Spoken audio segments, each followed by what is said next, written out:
Muy buenos días. Aquí estoy con Vicente y que hoy es la persona con la que nos va a compartir su camino, sus experiencias y muy agradecida como a todos, pero en particular a ti por las circunstancias que siempre nos han ido, no sé, hasta que ha ocurrido el encuentro. Pues gracias por tu disponibilidad, por tu humor, como te decía, y es un placer. Estoy muy ilusionada de poder conocerte un poquito más. Muchas gracias, Rosa. Para mí es un placer también poder conversar en esta ocasión contigo. Pues como siempre, la primera pregunta que hago es, ¿quién eres? Pues eso llevo muchos años preguntándome. Sabes que hay una historia en la India que cuando uno se muere le piden justamente una contraseña y es esta pregunta: ¿quién eres? Y te hacen volver a encarnar a menos que respondas yo soy tú. Pero luego rizaron el rizo un poco más y cuando llegaban al río y les preguntaban quién eres, ya se lo sabían, decían yo soy tú. Brahma les decía sí, pero ¿quién soy yo? Y entonces la contraseña única válida era tú eres Satyam, la verdad. Casi podríamos decir Satyam, Jnanam, Anantam, que es esa triple concepción de lo absoluto, que es la verdad o el ser, el conocimiento y la dicha. Así es que yo soy tú.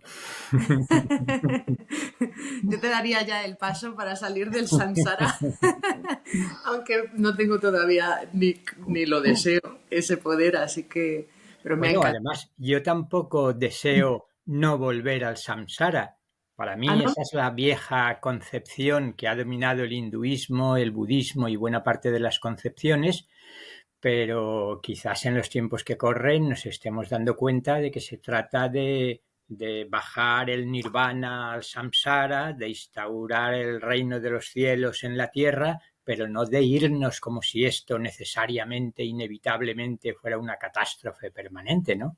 Así es que gracias por la invitación a no volver, pero volveré. Pues fíjate, me lo quedo porque yo para mí no, o sea, yo sí, si me dieran ese pasaje diría, venga, hasta luego, que ya, que ya he tenido bastante, pero no Sí. creo que esté tampoco en ese punto, así que me quedo con tu perspectiva para poder llevarlo con esa actitud y por supuesto pues seguir aprendiendo, ¿no? En esta escuela tan maravillosa que Sí. es la vida. Y continuando con esta entrevista, o por lo menos con tu propio camino, ¿podrías destacar algunos de los eventos que para ti hayan sido como puntos de inflexión para llegar a ser quien eres tal y como te has definido ahora?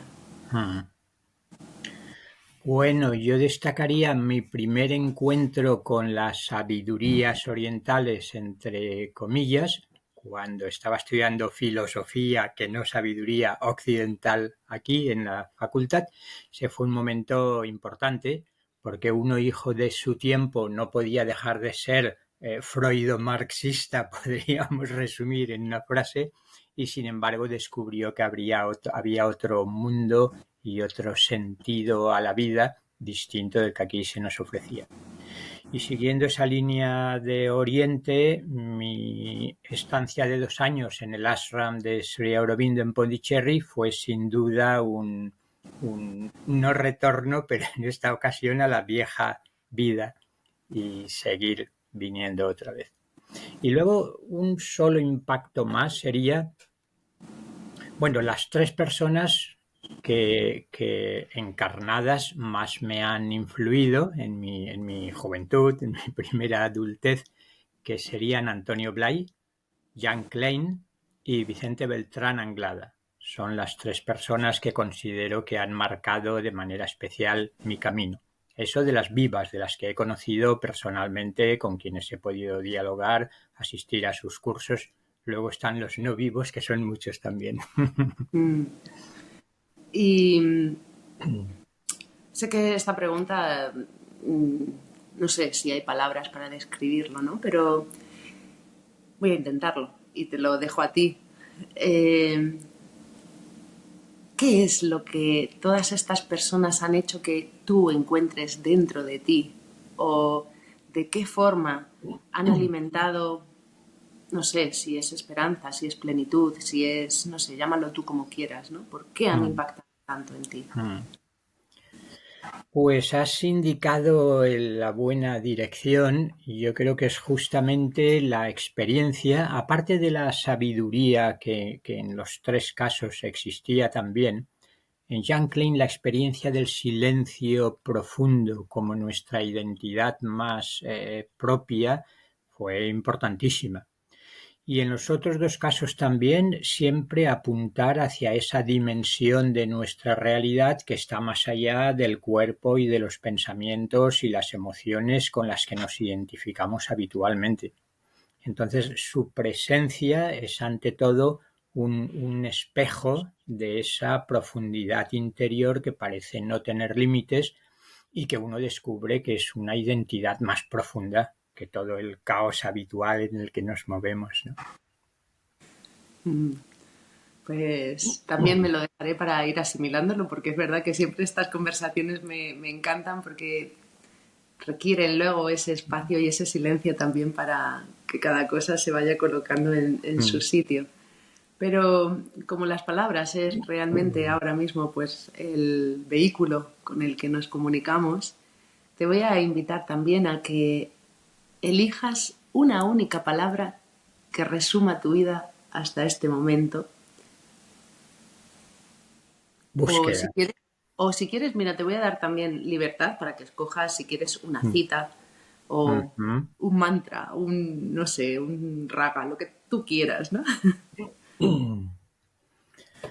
Por una parte, recogiendo lo que decías, solemos ver como contradictorios el silencio y la palabra.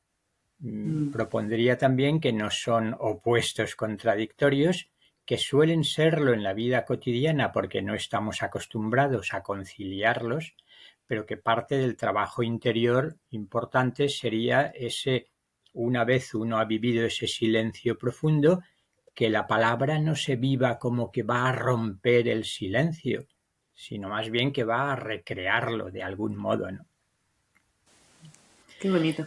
Lo quedo. Y por lo que preguntas, recuerdo una frase o una expresión que me venía cuando estuve en Pondicherry, cuando quizás se despertó por primera vez en mi vida lo que puedo entender que es un corazón devocional, cosa que no era lo más frecuente en mí y creo que tampoco sigue siéndolo. Y es que cuando yo estaba allí, oficialmente estaba haciendo la tesis en doctoral en filosofía. Pero la atmósfera, el silencio justamente, era tanto más importante que la lectura y la reflexión, que en algún momento exclamé, Señor, no hagas de mí un intelectual. Pero luego me vino, bueno, no hagas de mí solo un intelectual. Y finalmente exclamé, o algo exclamo, Señor, haz de mí lo que quieras.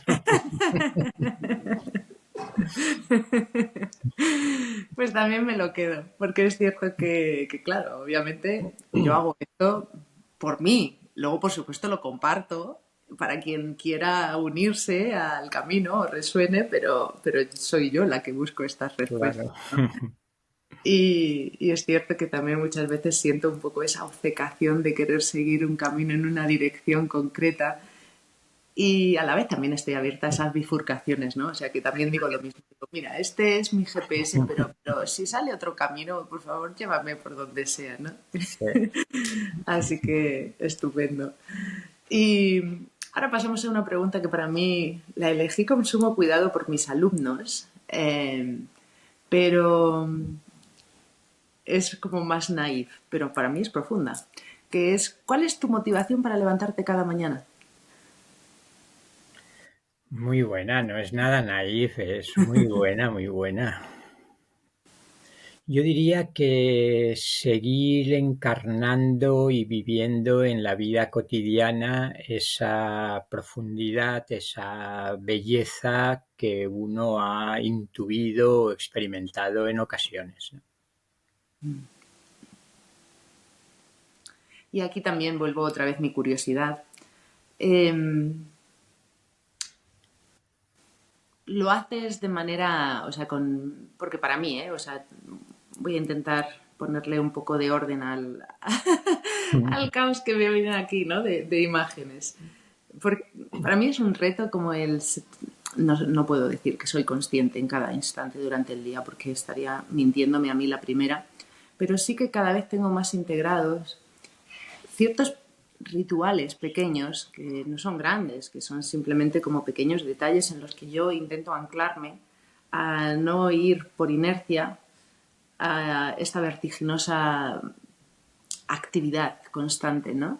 Ah, Y con tu respuesta me venía también para que concretes, si quieres, de qué forma tú lo haces en tu día a día. Porque parece que tenemos que esperar a grandes eventos o grandes mm, acciones, cuando en realidad es solo el instante el que nos da esa profundidad que hablabas tú antes también, ¿no? O por lo menos esa es mi experiencia cuando mm. enciendo el fuego o cuando son estas pequeñas conexiones internas con eso que es el todo, con aquello que está por encima o que es inefable, ¿no? Y me gustaría que si quieres nos compartas también alguna de tus experiencias para practicar esto a diario. Sí. Bueno, yo diría que la meditación matutina, la meditación de la mañana, es absolutamente fundamental. ¿Por qué? Porque a veces nos levantamos ya con esa movida emocional o mental, o simplemente con la inercia habitual, y por tanto esos 20 minutos, media hora, si puede ser más, de meditación es lo que nos permite centrarnos un poco para luego justamente llevar a la vida cotidiana esa que podemos llamar actitud meditativa, ¿no? Porque muchas veces yo creo que todos los que hemos intentado meditar un poco hemos vivido que una cosa es la práctica de la meditación, donde uno más o menos fácilmente alcanza cierto estado de bienestar, de paz, hasta de serena felicidad, pero luego al salir a la actividad cotidiana es cuando se desatan otra vez todos nuestros mecanismos habituales y si hay encuentros difíciles en la relación o en el trabajo, donde sea, pues volvemos a perdernos totalmente, ¿no? Por tanto, esa meditación individual matutina para mí es muy importante. Pero ya aprovecharía para valorar la meditación en grupo. De hecho, aquí en Barcelona nos reunimos un grupito todos los jueves, ojalá pudiera ser más, pero la meditación en grupo tiene otra cualidad, otra profundidad, otra belleza. Por tanto, mi propuesta sería conciliar esa meditación individual con la meditación colectiva en el que te sientas en sintonía, ¿no? No se trata de ir al primer centro o también, porque generalmente está ya esa atmósfera, pero tener una especie de comunidad, ¿no? Una pequeña sanga que dirían aquellos, pues creo que viene muy bien porque además es el momento de compartir las dificultades, las experiencias, intercambiar puntos de vista con otros que están más o menos en tu mismo camino. Por tanto, va apareciendo ya la meditación como una herramienta, no la única, obviamente, útil para ese vivir de otra manera, no solo los momentos de meditación, sino tratando de que la transformación, que no solo sea una experiencia puntual, sino que haya una transformación que se muestre en la vida cotidiana. Y esto es lo difícil en realidad, ¿no? Mm. Sí, me venía el chiste este típico del señor meditando vamos, paz mental, que no tengo todo el día, ¿no? O sea, y es cierto que a veces es un poco eso, el querer que las cosas sean en ese momento, pero luego ya salgo a otro lado y es otra actividad y ya no Sí. tiene nada que ver, ¿no? Así que, Sí. bueno. A mí por eso siempre recalco que es muy, muy importante el momento de lo que llamamos salir de la meditación, el momento post-meditación, ¿no? Porque es que lo habitual es eso, hemos estado ahí muy bien y de repente rompemos esa atmósfera. Entonces es un trabajo de integración, de integrar el silencio de fondo con la palabra y de integrar la quietud que uno ha vivido en meditación con el movimiento de todo tipo, físico, pero también emocional y mental, y ver, como decíamos al principio, justamente que no son incompatibles, que adquiere una nueva belleza el pensar, el hablar, el expresarse emocionalmente, cuando no está desconectado de ese fondo de presencia silenciosa, amorosa.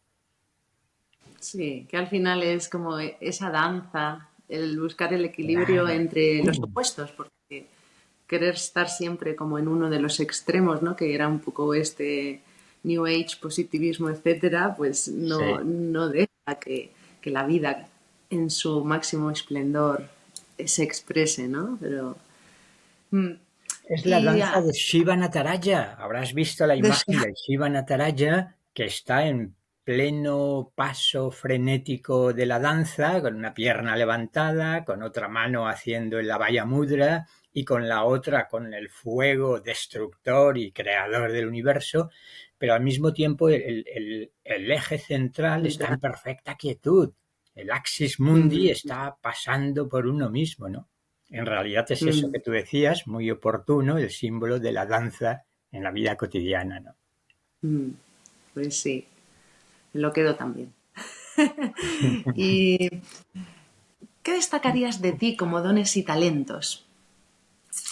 Pues voy buscándolos todavía, a ver si aparece alguno. Cuando decía que me defino como buscador es que voy buscando los dones y talentos que alguno habrá por ahí escondido, pero cuesta sacarlos a la luz, cuesta. No, o sea que tu humildad te impide hasta describir. De momento yo puedo decir, pues si los tuviera que decir yo, pero es que claro, ahí siempre me sorprende esta pregunta porque sobre todo a las personas que conozco más cuando he entrevistado, Claro, nunca han nombrado por lo que yo admiro en ellos. qué bueno. Y cada uno elige otras cosas, ¿no? Por eso me gusta.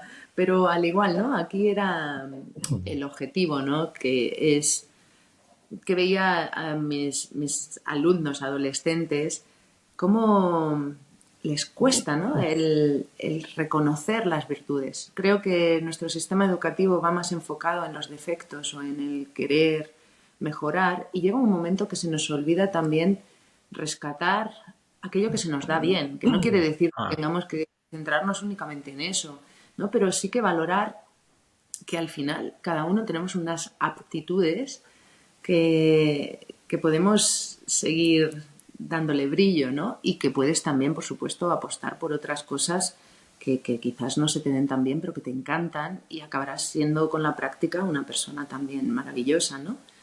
Pero a mí sí que me ha sorprendido, como al cabo de los años cada vez les es más difícil el reconocer sus hobbies, aquellos que llamábamos de ¿qué te ujú, gusta hacer? ujú. Porque cada vez hay menos tiempo libre y por lo tanto tienen menos tiempo de experimentar simplemente a través de su elección, porque está todo tan estructurado que no eligen, ¿no? Y esa es la intención. Pero bueno, respeto tu no respuesta y sí que estoy convencida de que tienes muchísimos talentos y por supuesto que saldrán muchos más si así lo deseas y si no, pues seguirán estando ahí sin nombrarlos. Y continuamos y ya nos quedan solo muy poquitas y es que ¿qué legado te gustaría dejar al mundo? Que en base a tu respuesta anterior creo que sé por dónde vas a ir. Mm. Hombre, yo diría que es un conseguir aproximarme a un ejemplo de unión de amor y sabiduría, de sabiduría amorosa o de amor sabio, ¿no? Mm, pues que así sea, que así es ya realmente, ¿no? Ya, has dejado ya por escrito, por conferencias y muchísimas más. Que luego, por cierto, dejaré también tu información o algunos de los libros. Si tú me quieres dar alguna información más concreta que deje en la descripción, pues así lo añadiré y Vale. elegiré yo. Y, y ahora te voy a hacer a ti para que digas, ¿cuál es la pregunta que te harías?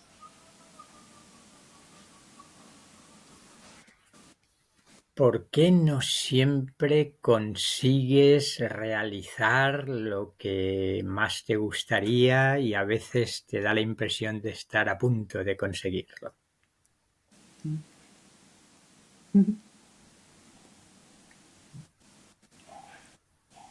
Pues se queda ahí. Y llegará la respuesta si tiene que llegar. Y también la hago mía.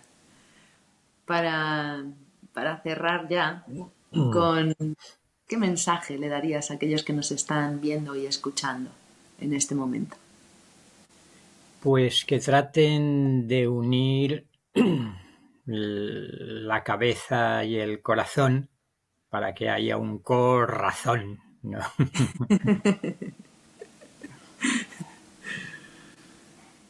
¿Cuál crees que es la dificultad mayor para que este puente tan pequeñito en el fondo se corte? Porque los niños lo tienen, o sea, Mm, todos lo han tenido. mm. Y sin embargo es como que efectivamente, ¿no? Hay un corte en algún momento que... ¿Por qué crees que ocurre? Yo tengo la impresión de que son los condicionamientos del pasado, en unas ocasiones más inmediatos, más infantiles quizás, en otras ocasiones impresiones kármicas probablemente procedentes de vidas anteriores, que es lo que se nos presenta una y otra vez como obstáculo, y aunque en ocasiones lo veamos, en otras vemos que está ahí y que no termina de desatarse el nudo que impide que fluya con mayor claridad, ¿no? Mm. Bueno, pues me quedo con esta posible Mm. explicación. No sé si en algún momento se desentrañará o no. Ha sido un placer, Vicente, aprender de tu sabiduría. De hecho, claro, he agotado las preguntas y alguna más, pero me quedaría charlando muchísimo tiempo más. Y de hecho voy a abusar un poco de tu generosidad para pedirte si nos quieres contar algún anécdota más, algún cuentito más, alguna cierre, colofón para esta entrevista que se denomina Ser quien soy, Mm, mm, para buscar mm, esa respuesta mm. que todos, de una manera más consciente o inconsciente, nos mueve y así también poder ofrecernos y compartirnos desde esa genuinidad que cada uno llevamos. Ah. Pues volviendo a esa integración de la razón y del corazón, a los que se sienten o son o creen ser más mentales, racionales, les diría que descubran la importancia de que la razón argumentativa se transforme en intuición, que es algo más del corazón. Con lo cual, que unamos esa sabiduría del corazón, que la sabiduría sea sabiduría del corazón y no montaje puramente mental, racional, intelectual, que está muy bien en algunos momentos, pero que al final se cansa uno de ese andamiaje, ¿no? Mm, el conocimiento y la sabiduría. Así que, pues me quedo con esto y te invito a ti a ver, luego te mandaré un enlace que para mí fue maravilloso, que se llama La bicicleta al revés, Ajá. que habla un poco así, de cómo a un ingeniero le cambian el manillar de la bicicleta y cuando lo gira hacia un lado la rueda va hacia el contrario. Entonces ahí ya ese aprendizaje es diferente Qué y bueno, a mí qué me parece bueno. muy ilustrativo, ¿no? Porque es eso, es como entre el conocimiento de la cabeza a luego el del cuerpo, sumado a otras cosas, claro, aquí ya no hay tanto energía, sino es muy interesante. Así que bueno, un placer enorme, Vicente. Lo mismo Muchísimas. digo, Rosa. Que tengas un bonito día y que sigas descubriendo y disfrutando y Muchas compartiendo. gracias. Hasta pronto. Hasta pronto. Chao. Chao.